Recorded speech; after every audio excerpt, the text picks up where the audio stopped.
बाबा जी और हजूर जी की प्यारी साध संगत जी, राधा स्वामी जी, साध संगत जी, जो लोग दिन रात इसी चिंता में लगे रहते हैं कि अगर मैं नहीं हूंगा तो मेरे परिवार, मेरा बिजनेस या मेरे बच्चों का क्या होगा, वे कुछ कमा नहीं सकेंगे।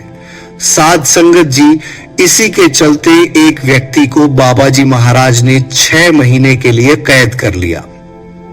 साध संगत जी, यह वाक्या श्री गुरु गोविंद सिंह महाराज जी के समय का है।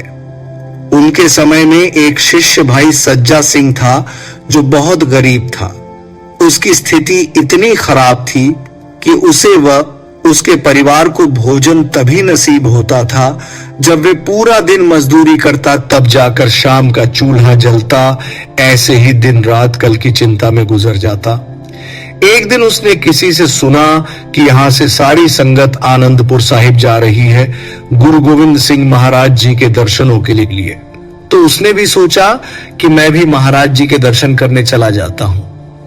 उसने कुछ दिन खूब मेहनत की और थोड़ा बहुत धन इकट्ठा करके अपने परिवार वालों को दे दिया और कहने लगा, 3-4 दिनों तक काम चला लेना, मैं कुछ दिनों के लिए गुरु जी के दर्शन करके आता हूं। तो भाई सज्जा के घर वाले कहने लगे, सुना है गुरु महाराज जी सर्व कला में समर्थ है, उनसे हमारी गरीबी दूर करने के लिए अरदास करना। अगर उनकी कृपा से उनके मुख से एक भी वचन निकल गया तो हम धनवान हो जाएंगे।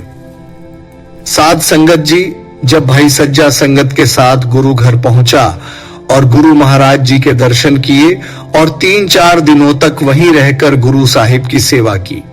जब जाने का समय हुआ तो वह गुरु महाराज जी से आज्ञा लेने गया। संगत के साथ उसने भी बेनती कर दी और कहा, सच्चे पातशाह, मेरे घर बहुत गरीबी है, कुछ दया मेहर करना। अब गुरु महाराज जी तो जानी जान थे, वे तो पहले से ही सब जानते थे। मुस्कुराकर कहने लगे, भाई सज्जा, एक काम कर, 40 दिनों तक यहां रहकर सेवा कर ले, तेरी गरीबी कट जाएगी, तुझे बाद में घर भेज देंगे। सतगुरु महाराज जी की बात सुनकर भाई सज्जा कहने लगा, मेरे सच्चे पातशाह, इतने दिनों तक मैं नहीं रुक सकता।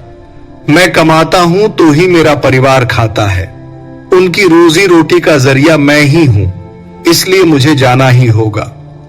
गुरु गोविंद सिंह महाराज जी कहने लगे, मेरे वचन मान और भरोसा रख, सबका पालन पोषण वह कुल मालिक करता है, तुम नहीं करते। तो इस पर भाई सज्जा कहने लगा, मैं नहीं मानता, मैं ही मेहनत करता हूं तो ही रात की रोटी बनती है, अगर मैं ही नहीं जाऊंगा तो वे भोजन कहां से खाएंगे। तब गुरु महाराज जी कहने लगे, अच्छा 1 महीना रुक जाओ, चलो 1 महीना ना सही तो 15 दिन रुक जाओ या 1 हफ्ता ही रुक जाओ। पर भाई सज्जा भी हठी किस्म का इंसान था, वह नहीं माना। आखिरकार गुरु महाराज जी कहने लगे, ठीक है, जैसी तेरी मर्जी, पर मेरा एक काम तो करेगा। ये एक चिट्ठी है, इसे रास्ते में हमारे सिख प्रेमी पीर बुद्धे शाह जी रहते हैं, उन्हें दे देना। भाई सज्जा कहने लगा, महाराज जी इतना तो मैं कर ही दूंगा। गुरु गोविंद सिंह जी ने चिट्ठी में कुछ लिखा और फिर भाई सज्जा को दे दी। अब भाई सज्जा चिट्ठी लेकर पीर बुद्धे शाह के पास पहुंच गया और चिट्ठी पीर को दे दी। पीर बुद्धे शाह ने पहले चिट्ठी को माथे से लगाया और चिट्ठी को जैसे ही पढ़ा और तुरंत अपने पहरेदार से कहा कि इसे बंदी बना लो। भाई सज्जा यह देखकर हैरान रह गया और बोला, मैं तो गुरु महाराज जी का संदेशा लेकर आया हूं और आप मुझे ही बंदी बना रहे हैं। तो पीर बुद्धे शाह कहने लगे, मैंने तुम्हें बंदी नहीं बनाया है, बल्कि ऐसा इस चिट्ठी में लिखा है, गुरु महाराज जी ने कहा है कि तुम्हें 6 महीनों तक मत जाने देना। अगर यह खुशी से रुके तो खुशी से रोकना, और अगर ना माने तो जबरदस्ती इसे कैद करके रखना। जब 6 महीने हो जाएं तो इसे छोड़ देना। अब भाई सज्जा कैद होकर गुरु साहिब को गालियां देने लगा कि कैसा गुरु है जिसने अपने सिख से कहकर मुझे कमरे में कैद करवा दिया। अब भाई सज्जा रोता रहा, चिल्लाता रहा कि मेरा परिवार भटक जाएगा, मेरी पत्नी और बच्चे भूखे मर जाएंगे, मुझे छोड़ दो, लेकिन जो गुरु का सच्चा सिख होता है वे अपने सदगुरु के भाने में ही रहता है। ऐसे ही पीर बुद्धे शाह थे जो अपने मुर्शिद के हुक्म की तामील कर रहे थे, लेकिन भाई सज्जा तो गुरु पर विश्वास ही नहीं करता था, इसलिए उसे रोते रोते पूरे 6 महीने बीत गए। 6 महीने पूरे होते ही पीर बुद्धे शाह कहने लगे, भाई सज्जा अब तुम अपने घर जा सकते हो।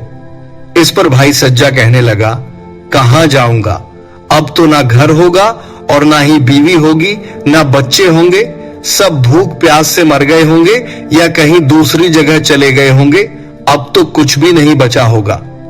भाई सज्जा की बात सुनकर पीर बुद्धे शाह कहने लगे, गुरु महाराज पर भरोसा रख, सब अच्छा ही अच्छा होगा। भाई सज्जा आंसू पोंछता हुआ अपने घर की तरफ चल दिया।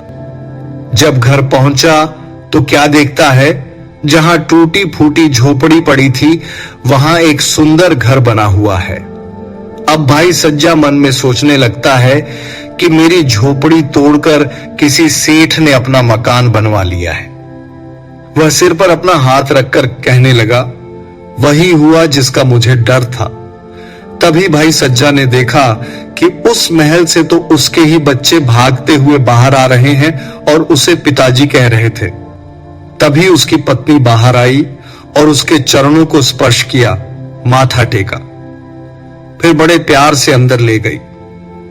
भाई सज्जा हैरानी से कहने लगा, यह सब क्या है और यह कैसा चमत्कार है? मुझे तो लगा था कि तुम सब भूखे मर गए होगे, पर तुम सब तो महलों में रह रहे हो। उसकी पत्नी ने बताया कि जब गुरु गोविंद सिंह महाराज जी ने आपको अपनी सेवा में रख लिया था, संगत जी अब उसको क्या पता था कि सेवा में था या फिर बंधक बनाए रखा हुआ था। आगे कहने लगी, तो एक दिन इस नगर का सबसे बड़ा धनवान सेठ आया। उसने कहा, गुरु गोविंद सिंह महाराज जी ने मुझे हुक्म दिया कि भाई सज्जा के परिवार का ख्याल रखना, उन्हें किसी चीज की कमी नहीं होनी चाहिए। इसलिए उसने यहां पर एक सुंदर घर बनवा दिया और इतना धन दिया कि हम सारी जिंदगी खाते रहेंगे, फिर भी खत्म नहीं होगा। अपनी पत्नी की बात सुनकर भाई सज्जा रो पड़ा और सतगुरु से माफी मांगने लगा, क्योंकि उसे यह बात समझ में आ गई थी कि मैं सोचता था कि मेरे परिवार का पालन पोषण मैं ही करता हूं, लेकिन मैं 6 महीनों से घर नहीं आया, फिर भी मेरा परिवार खुशी से रह रहा था। सच में वह कुल मालिक ही सबको पालता है। तो साध संगत जी, हमारी जो मूल चिंता है, हमें इसकी चिंता किए बगैर अपने कर्म करते रहना चाहिए। बाबा जी हमेशा फरमाते हैं कि 84 लाख जोनियों में सबसे श्रेष्ठ इंसान की जोनी है। यह तो हम सब जानते हैं। बाकी जितनी भी जोनियां हैं सब भोग जोनियां हैं, वे तो बस सजा भुगत रहे हैं। वे कुल मालिक जिन्हें सजा मिली हुई है उन्हें भी रोजी रोटी दे रहा है, तो क्या जिनको सजा नहीं मिली है उनको रोजी रोटी नहीं देगा? क्या वे परमात्मा हमें रोजी रोटी नहीं देगा? साध संगत जी सभी महापुरुष कहते हैं, जब तक मालिक बनकर रहोगे तो चिंता में रहोगे, और जब नौकर बनकर रहोगे तो सारी चिंताएं खत्म हो जाती हैं।